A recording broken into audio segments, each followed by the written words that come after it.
तो मेरे दोस्तों, अब मैं पहुंच चुका हूं वृंदावन में। ये जो आप लोकेशन देख रहे हैं वृंदावन का है। रात्रि का समय है, घड़ी में लगभग 3 साढ़े 3 बज रहे हैं। यहाँ से यमुना नदी की दूरी कितनी है मुझे पता नहीं है, पर मैं पैदल ही जाने के लिए तय किया हूँ।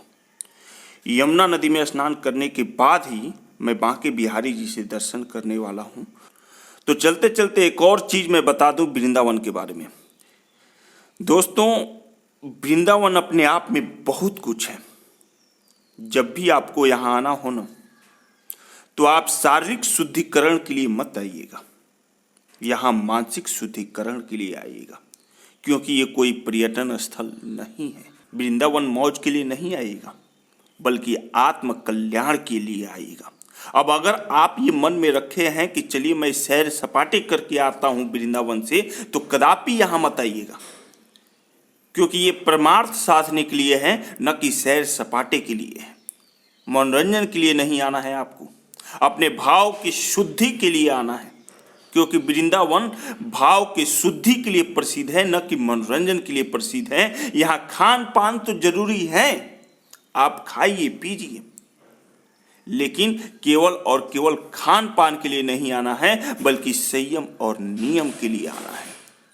तो वृंदावन केवल खान पान के लिए नहीं प्रसिद्ध है, बल्कि संयम और नियम के लिए भी प्रसिद्ध है। तो जब आप ये सब सोच समझकर आप यहाँ आएंगे, तो जीवन का परमार्थ और कल्याण दोनों मिलना तय है।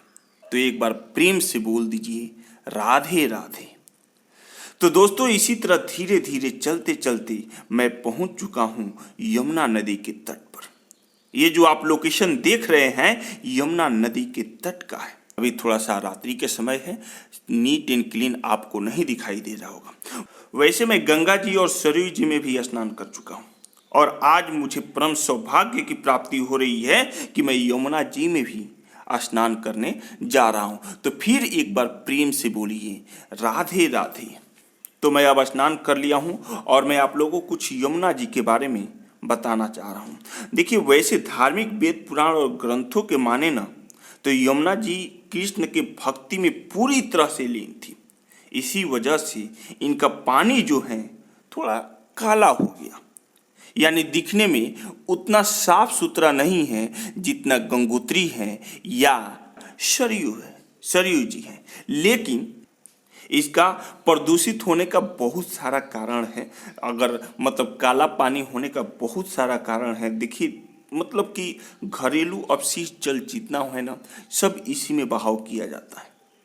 औद्योगिक अपशिष्ट इसी में बहाव करना, मूर्ति विसर्जन इसी में बहाव करना, कीटनाशक अवशेष इसी में बहाव करना, अनुपचारित सीवेज यानी जो सीवेज का मतलब कि देख रेख नहीं है, सब इसी में बहाव करना। और इसी कारण यमुना नदी जो है ना, यानी यमुना जी है, पूरी तरह से प्रदूषित हो चुकी है, और खास करके गवर्नमेंट का भी इस पर केयर नहीं है। वैसे इसके पीछे बहुत सारे रहस्य हैं, मैं अगर ज़्यादा बताऊंगा तो वीडियो लंबा हो जाएगा, इसलिए आप फिर एक बार प्रेम से बोलिए राधे राधे।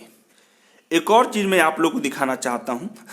देखिए, आपके या हमारे घर एक गाय या बाछी को खिलाना हो ना, तो तू मैं करना पड़ता है। घर की नई नवेली बहू तो गाय के पास जाने में भी 77 भाव खाती है, कहीं हाथ में या साड़ी में गोबर न लग जाए। लेकिन वही नई नवेली बहू, वही नई नवेली औरत दूसरे से चारा खरीद कर, दूसरे की गाय को खिलाकर अपने आप को परम सौभाग्यशाली समझ रही है। देखिए, ये जो आप सीन देख रहे हैं, देखिए वो कैसे खिला रही है। दूसरे से चारा, दूसरे की गाय खिलाकर अपने आप को परम सौभाग्यशाली समझ रही है। लेकिन यही अगर औरत अगर घर पर होगी ना, तो कभी एक छैटी जो बोलते हैं ना, बास्केट नहीं, अपने गाय को कभी खिलाई नहीं होगी। तो खैर, ये बात मेरे मन को विचलित कर रहा था, तो आप लोगों के सामने रख दिया। वैसे मैं अब स्नान कर लिया हूँ, और अब मैं बांके बिहारी जी से दर्शन के लिए मंदिर की तरफ प्रस्थान कर रहा हूँ। तब तक के लिए एक बार फिर प्रेम से बोलिए Radhe Radhe. Thank you so much. फिर मिलते हैं नेक्स्ट वीडियो क्लिप में, तब तक के लिए बाय बाय।